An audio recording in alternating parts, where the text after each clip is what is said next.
Ganito kasaya sa probinsya, guys, pag nakauwi kami. Kami sa mga pamangkin ko. Kami na kuya ko nanonood lang kami dyan.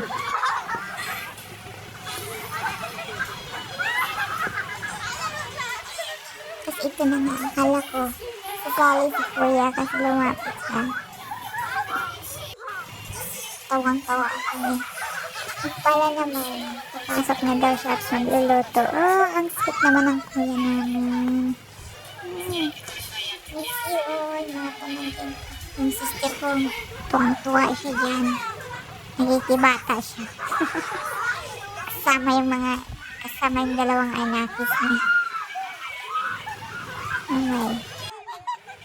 Ito po yung cactus nila. Sobrang laki na po niyan. Tapos, palagi po kong natutusok yan. Yan o, kadigil yan. Pero maganda siyang tingnan. Dami lang tusok-tusok na yun. Sobrang laki na. Wala lang.